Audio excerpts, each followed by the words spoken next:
Good morning my dear students. आज हम लोग पढ़ेंगे पाठ 18 अध्याय 18 बाबा साहब भीमराव अंबेडकर जी द्वारा रचित जो भाषण तैयार किया गया था, इसका दूसरा जो है दूसरा भाग जो है मेरी कल्पना का आदर्श समाज। इससे पहले आप लोगों ने पढ़ा श्रम विभाजन और जाति प्रथा, तो उसमें उन्होंने बड़े अच्छे ढंग से तर्कपूर्ण ढंग से हमारे सामने जो है विचार प्रस्तुत किए। अब दूसरा जो है दूसरे में बताया गया कि इसका सोल्यूशन क्या है, जो भी नीरस गाथा जो भी बातें बताई गई श्रम विभाजन में, सो उसकी उसका सोल्यूशन क्या है और कैसे समाज को हम आदर्श समाज के रूप में समझ सकते हैं, आदर्श समाज की अवधारणा से क्या अभिप्राय है। तो आइए देखते हैं मेरी कल्पना का आदर्श समाज। जाति प्रथा के खेदजनक परिणामों की नीरस गाथा को सुनते सुनते आप में से कुछ लोग निश्चय ही ऊब गए होंगे। अस्वाभाविक भी है, अस्वाभाविक भी नहीं है। अतः मैं समस्या के रचनात्मक पहलू को लेता हूँ। रचनात्मक मतलब हाउ टू चेंज, कैसे इसमें सुधार ला सकते हैं। जो भी जाति प्रथा के दोष बताए, जो कमियाँ बताई, उन कमियों में कैसे सुधार किया जाता है, उसका रचनात्मक पहलू लेखक बताने का प्रयास करते हैं। मेरे द्वारा जाति प्रथा की आलोचना सुनकर आप लोग मुझसे यह प्रश्न पूछना चाहेंगे, यदि मैं जातियों के विरुद्ध हूँ तो मेरी दृष्टि से समाज में आदर्श क्या है। आदर्श मतलब एक करेक्ट आइडियोलॉजी, एक करेक्ट जो सही होना चाहिए, मानक क्या होना चाहिए कि किसको हम कहेंगे कि ये आदर्श समाज है। ये हमारे सामने क्या ऐसा मॉडल प्रस्तुत किया जाए जिसको हम देखें कि हाँ ऐसा होना चाहिए या ऐसी व्यवस्था हमारे वहाँ भी लागू होनी चाहिए। तो आपके अनुसार क्या है? तो मेरा उत्तर होगा कि मेरा आदर्श समाज जो है वह समाज जो स्वतंत्रता, याद रखिएगा पहले ही उन्होंने कहा कि स्वतंत्रता का अभिप्राय यह नहीं कि किसी विशेष जाति वर्ग को विशेष अधिकार प्रदान किया जाए। स्वतंत्रता का अभिप्राय यह है कि सभी को अपना उसे प्रशिक्षित किया जाए, उन्हें कार्य क्षमता का विकास करने का अवसर दिया जाए और फिर उन्हें अपने रुचि के अनुसार व्यवसाय चयन करने की सुविधा और फिर अपने अनुसार उसको बदलने की भी सुविधा उन्हें प्रदान की जाए। तो ये उन्होंने स्वतंत्रता की बात कही। तो स्वतंत्रता समता और भ्रातृता पर आधारित होनी चाहिए। उन्होंने बताया आदर्श समाज मतलब क्या हो कि आदर्श समाज वह समाज होता है जिसमें स्वतंत्रता हो, सबको स्वतंत्रता मिले, समाज में सब समरसता हो, समानता हो। और तीसरी बात भ्रातृता। भ्रातृता मतलब वसुधैव कुटुंबकम की अवधारणा, भाईचारा की भावना। इसमें किसी भी जाति, धर्म, लिंग, मजहब को किसी प्रकार की कोई आपत्ति जो है वह नहीं होनी चाहिए। यह तो ठीक नहीं है। भ्रातृता अथवा भाईचारा किसी को आपत्ति हो सकती है। किसी भी आदर्श समाज में इतनी गतिशीलता होनी चाहिए कि जिससे कोई भी वांछित परिवर्तन समाज के एक छोर से दूसरी छोर तक संचारित हो सके। ऐसे समाज के बहुविध हितों में सबका भाग होना चाहिए और सबको उनकी रक्षा के प्रति सजग जो है वह होना चाहिए। सामाजिक जीवन में अबाध संपर्क मतलब एक दूसरे से संपर्क स्थापित करने के लिए किसी प्रकार की कोई बाधा न हो। अबाध संपर्क में अनेक साधन अवसर उपलब्ध रहने चाहिए। तात्पर्य यह है कि दूध पानी के मिश्रण की तरह भाईचारा यही वास्तविक है। तो हमारे सामने जो है भीमराव अम्बेडकर जी कहते हैं कि आदर्श समाज मतलब जिसमें स्वतंत्रता हो, समता हो, भ्रातृत्व की भावना हो। भ्रातृत्व मतलब कि हम एक दूसरे को भाई भाई जैसे समझें, कि कोई भी अगर नियम कानून बने तो बिना किसी रोक टोक के एक छोर से दूसरी छोर तक जा सके, एक समुदाय से दूसरे समुदाय तक जा सके, एक मजहब से दूसरे मजहब तक जा सके, उनमें किसी तरह का कोई भेद ना हो। जैसे दूध और पानी आपस में मिश्रण हो जाता है तो अलग करना मुश्किल हो जाता है, तो उसी तरह आपस में इस तरह से यूनिटी होनी चाहिए। जो भी सुख सुविधा हो, जो भी संसाधन मौजूद कराए जाए, उस सबको समान अवसर के रूप में दिए जाए। किसी तरह का इसमें कोई विभेद या भेदभाव नहीं होना चाहिए। जो भी संसाधन मिले वो सबको समान रूप से दिए जाए। तो इसमें किसी प्रकार की किसी को भी कोई आपत्ति नहीं हो, चाहे वो सवर्ण हो, चाहे वो दलित हो, चाहे पिछड़ी जाति का हो, किसी जाति का उसमें किसी प्रकार का कोई भेदभाव नहीं होना चाहिए। पहली बात। इसी का दूसरा नाम लोकतंत्र है। लोकतंत्र जनता के द्वारा जनता की रक्षा के लिए जो बनाया गया शासन व्यवस्था, उसको हम कहते हैं लोकतंत्र। कि यहाँ का शासक जो है कोई जो तानाशाह नहीं हो सकता। यहाँ का शासक कोई जो है कुर्सी पे बैठा हुआ व्यक्ति नहीं। यहाँ की शासन व्यवस्था की बागडोर किसके हाथ में? यहाँ की जनता के हाथ में। तो यह लोकतंत्र है। क्योंकि लोकतंत्र केवल शासन की एक पद्धति ही नहीं है, शासन की पद्धति, शासन करने की एक प्रक्रिया, शासन करने का तरीका ही नहीं है। यहाँ जनता जनार्दन ही सर्वश्रेष्ठ है, जनता ही सब कुछ श्रेष्ठ, सब कुछ है। जनता ही लोगों को चुन के वहाँ पे पहुँचाती है और जनता का ही विवेक बदलता है, मूड बदलता है, तो वह उन्हें पद से जो है अपदस्थ करने की भी क्षमता रखती है। तो यह केवल एक शासन प्रक्रिया मात्र नहीं है, जनता का इसमें अहम भूमिका जो है वो होनी चाहिए। लोकतंत्र मूलतः सामूहिक दिनचर्या की एक रीति और समाज के सम्मिलित अनुभवों का आदान प्रदान है। एक दूसरे से हम अनुभव साझा करें, और अनुभव साझा तभी होगा जब हम एक दूसरे को अपना मानेंगे, अपना भाई समझेंगे, अपने बहन समझेंगे, अपने परिवार के परिजन समझेंगे, तब हम किसी को कोई सही राय जो है उसको हम देंगे। कि अपने साथियों के प्रति श्रद्धा और सम्मान का भाव हो। तो ये तो बात होती है आदर्श समाज की। आदर्श समाज कैसा होना चाहिए? जिसमें समता हो, स्वतंत्रता हो, भ्रातृत्व की भावना जो है, भ्रातृत्व की भावना से ओतप्रोत हो। ये तो हो गई समता की बात। दूसरी जो महत्वपूर्ण बात है, आदर्श समाज की बात हो गई। दूसरी बात है स्वतंत्रता पर भी किसी को कोई आपत्ति नहीं होनी चाहिए। स्वतंत्रता मतलब सबके लिए समान अवसर, सबको एक दूसरे की रक्षा के लिए तत्पर होना। अगर किसी के अधिकार का हनन हो रहा है, किसी के मूल अधिकारों को उससे छीना जा रहा है, तो उसमें केवल एक जाति समुदाय वर्ग का व्यक्ति ही आगे ना खड़ा हो, बल्कि हर जाति समुदाय वर्ग के लोग आगे खड़े होकर के बोले नहीं, ये इसके हित की रक्षा हो रही है और इसके हित का हनन हो रहा है, तो ऐसा नहीं होना चाहिए। तो सबके हित की रक्षा के लिए समाज जो है वो सचेत हो, तो ये स्वतंत्रता होती है। स्वतंत्रता माने क्या? गमनागमन की स्वतंत्रता, आने और जाने, गमन और आगमन, आने और जाने की स्वतंत्रता होनी चाहिए। जीवन तथा शारीरिक सुरक्षा की स्वतंत्रता, अर्थों में शायद कोई स्वतंत्रता का विरोध करे कि जीवन की रक्षा, हम अपने जीवन की किस प्रकार रक्षा करते हैं, शरीर हमारा है तो हमें उसमें किस प्रकार की सुरक्षा करनी चाहिए, इन सब की जो है हमें स्वतंत्रता मिलनी चाहिए। इस प्रकार संपत्ति का अधिकार, संपत्ति का अधिकार जो है हमें कैसे संपत्ति अर्जित करनी है, क्या क्या उसके नियम होने चाहिए, तो वो सब समान होना चाहिए। जीविकोपार्जन के लिए आवश्यक औजार सामग्री रखने के अधिकार और जिसे शरीर को स्वस्थ रखा जा सके के अर्थ में भी स्वतंत्रता पर कोई आपत्ति नहीं हो सकती। कि ये सब इसमें किसी को अगर स्वतंत्रता की बात कही जाए तो कोई भी इसमें कहेगा नहीं नहीं नहीं सही बात है, इसको सबको समान रूप से अवसर मिलना चाहिए। फिर मनुष्य के शक्ति सक्षम और प्रभावशाली प्रयोग की स्वतंत्रता क्यों न प्रदान की जाए। व्यक्ति जो समर्थ है, जो व्यक्ति योग्य है, उसको योग्यता के अनुसार उसको व्यवसाय चयन की स्वतंत्रता क्यों न दी जाए। जब आप गमन आगमन की स्वतंत्रता की बात करते हैं कि हाँ होनी चाहिए, जीवन शारीरिक सुरक्षा की बात करते हैं, अपने अधिकारों की रक्षा की बात करते हैं, संपत्ति की बात करते हैं, अपने जो आवश्यकता है, जो आवश्यक आपके कार्य है उसके अनुसार जो आपके आवश्यक हथियार औजार है उसकी स्वतंत्रता आपको मिलती, तो जो व्यक्ति योग्य है, समर्थ है, कैपेबल है, कैपेसिटी, उसको उसके अनुसार व्यवसाय चुनने की स्वतंत्रता जो है वह क्यों नहीं दी जाती, वो भी उसे मिलनी चाहिए। जाति प्रथा के पोषक जीवन शारीरिक सुरक्षा और संपत्ति के अधिकार की स्वतंत्रता को तो स्वीकार कर लेंगे, परंतु मनुष्य के सक्षम और प्रभावशाली प्रयोग की स्वतंत्रता के लिए वह जल्दी तैयार नहीं होंगे, क्योंकि इस प्रकार की स्वतंत्रता का अर्थ है अपना व्यवसाय चुनने की स्वतंत्रता किसी को नहीं है, तो इसका अर्थ है उसे दासता में जकड़कर रखना होगा, क्योंकि दासता केवल कानूनी पराधीनता ही नहीं कहा जा सकता। दासता वह स्थिति भी सम्मिलित है जिसमें कुछ व्यक्तियों को दूसरे लोगों के द्वारा निर्धारित व्यवहार एवं कर्तव्यों का पालन करने के लिए विवश करना पड़ता है। ऐसी स्थिति में कानूनी पराधीनता न होने पर भी पाई जा सकती है। उदाहरण के लिए जाति प्रथा की तरह ऐसे वर्ग होना संभव है जहां कुछ लोगों को अपनी इच्छा के विरुद्ध पेशा अपनाना पड़ता है।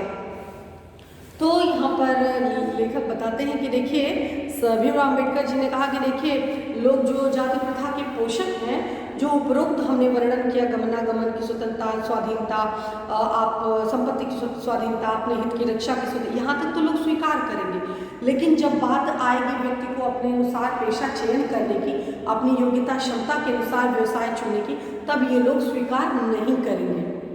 तो ये लोग ये स्वतंत्रता पर कोई हामी नहीं भरेगा। क्यों? क्योंकि गुलामी दो प्रकार की, एक तो होती कानूनी गुलामी, आप कानून के गुलाम हैं। अगर आपसे कोई गलती हो गई तो सबके लिए समान व्यवस्था है। आपने गलती की तो आपको समाज के सामने जो है, कानून के सामने आप अगर साबित हो गए कि आप गुनहगार हैं तो आपको सजा मिलेगी। तो ये एक तो कानूनी दास्ता होती है। लेकिन यहाँ बात वो नहीं हो रही है, यहाँ बात हो रही है सामाजिक दास्ता की, जिसमें आपको दिखाई तो कुछ नहीं देगा, लेकिन वाकई में एक विशेष वर्ग के द्वारा, विशेष जाति के द्वारा दूसरे वर्ग को जो है वह गुलाम बनाने की जो प्रक्रिया है वो बनाई जाती है, कि इसलिए उसको इतनी स्वतंत्रता ही नहीं दी जाती, इतनी ढील ही नहीं दी जाती कि अगर हम ढील देंगे तो अब वे कहीं हमसे भी आगे उठ करके ना हो जाएं, या कहीं ऐसा ना हो कि हमारे बात का मान सम्मान ना रखें या हमारे ही अगेंस्ट ना खड़े हो जाए। तो बेहतर यह है कि इनको बांध करके रखना, इन्हें गुलाम बना करके रखना, इन्हें अपने पैरों के तले दास्ता गुलाम बना करके दबा करके रखना, ताकि यह अपने मन के अनुसार कार्य जो है ना कर सके, अपने मन के अनुसार व्यवसाय का चयन ना कर सके। कहीं जो है अपनी योग्यता के अनुसार अगर हुनरमंद है, कोई अच्छा कार्य कर लेंगे तो यह हमारी बात को हम जैसा चाहेंगे वैसा उनको कठपुतली की तरह नहीं नचा पाएंगे। तो यह जो गुलामी है, दास्ता, ये दिखाई तो नहीं देती, लेकिन यह एक विशेष प्रकार की जो सामाजिक दास्ता है, इससे जाति प्रथा के जो पोषक लोग हैं, जाति प्रथा को मानने वाले हैं, वो लोग कतई इस बात पे समर्थन नहीं करते। उनके अनुसार ऐसा होना चाहिए, जातियों के आधार पर श्रम का बंटवारा होना चाहिए, जातियों के आधार पर श्रमिकों का बंटवारा होना चाहिए, यह उनकी अपनी स्वतः की धारणा होती। तो इस पर समर्थन मिलना जो है थोड़ा मुश्किल होता है। अब आइए दूसरा विषय क्या है, समता पर हम बात करते हैं। समता पर विचार करें तो समता किसी को भी आपत्ति नहीं होती। समता मतलब सबको समान रूप से समझना, तो उसमें किसी प्रकार का किसी को भी आपत्ति नहीं होनी चाहिए।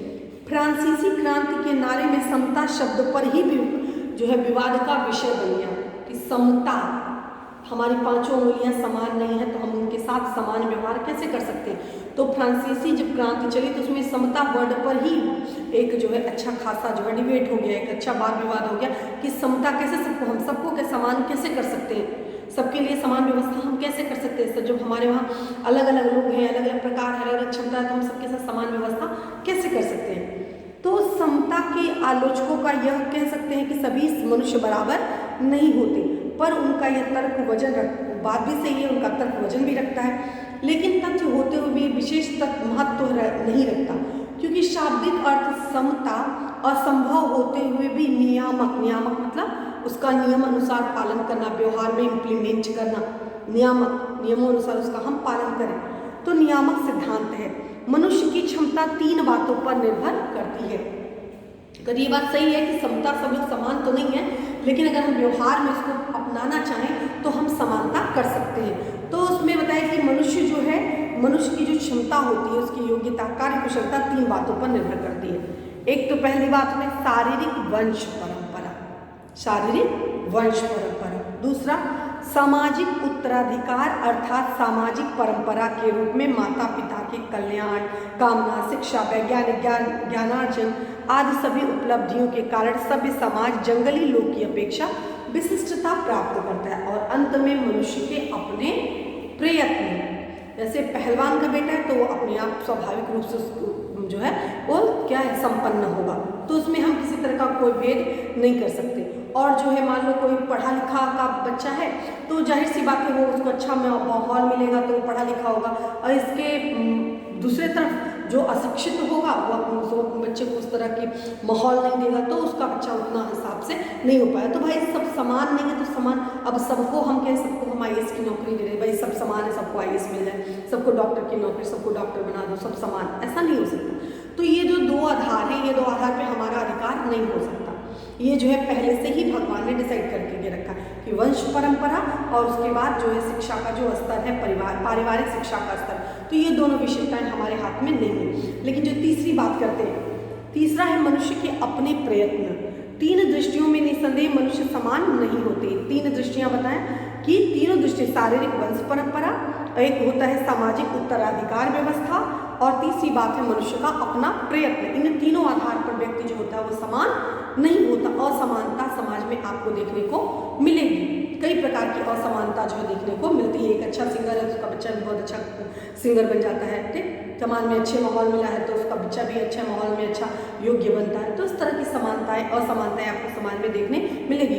और व्यक्ति का अपना प्रयत्न, कोई लोग आर्थिक तौर पर पिछड़े होते हैं, सामाजिक तौर पे जो जाति के आधार पर पिछड़े होते हैं, लेकिन उसके बावजूद भी अपने स्वतः प्रयत्न के द्वारा वह समाज में ऊंची जो है एक जीवन में एक अच्छा मुकाम हासिल करते हैं। तो सबका ये तीनों आधार व्यक्ति के अपने अपने अलग हैं।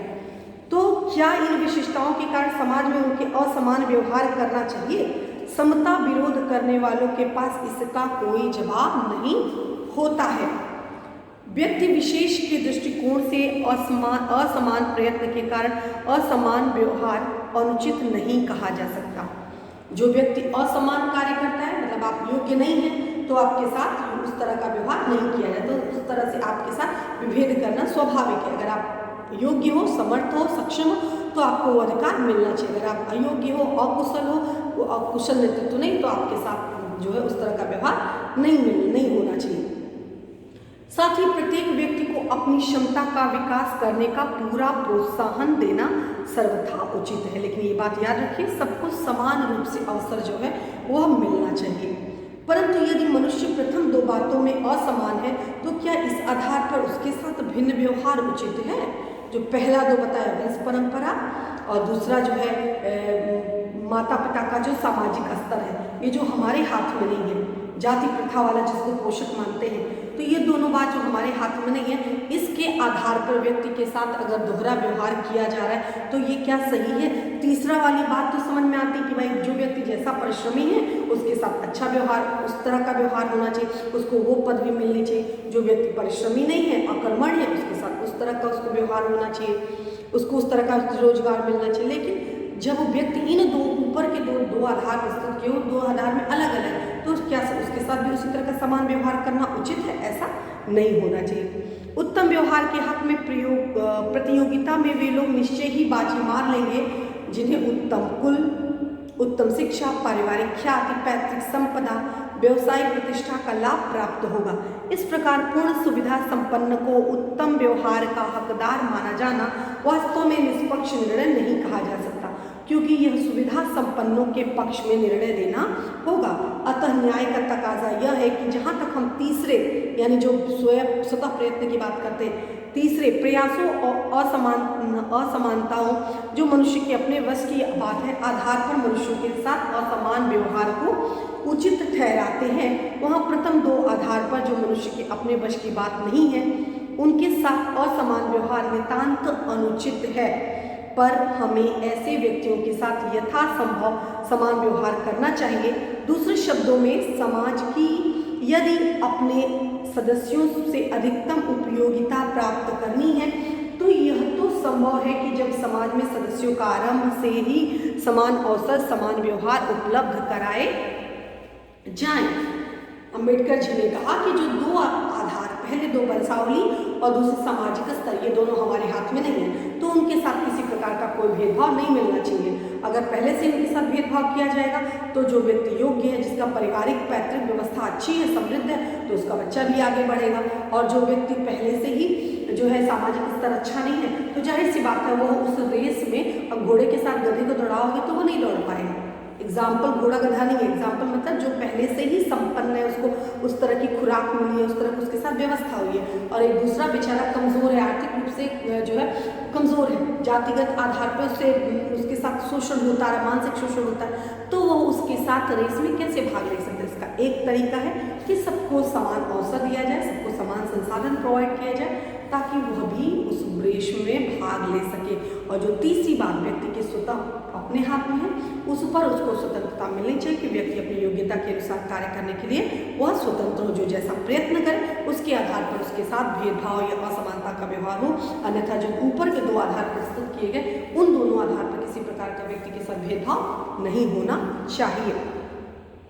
समता का औचित्य यहीं पर समाप्त नहीं होता है, इसका एक और आधार उपलब्ध है। राजनीतिक पुरुष बड़ी जनसंख्या का पाला पड़ता है और अपनी जनता व्यवहार समय राजनीतिज्ञ के पास न तो इतना समय है न ही प्रत्येक विषय की इतनी जानकारी होती है जिससे वो सबको अलग अलग आवश्यकताओं क्षमताओं के आधार पर वांछित व्यवहार अलग अलग कर सके।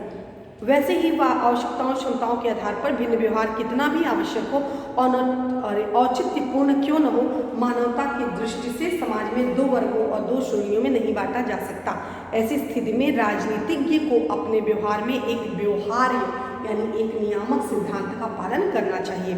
यह व्यवहार सिद्धांत यही होता है कि सब मनुष्यों के साथ समान व्यवहार किया जाए। राजनीतिज्ञ यह व्यवहार इसलिए नहीं करता कि सब लोग समान होते, बल्कि इसलिए कि वर्गीकरण और श्रेणीकरण संभव होता है।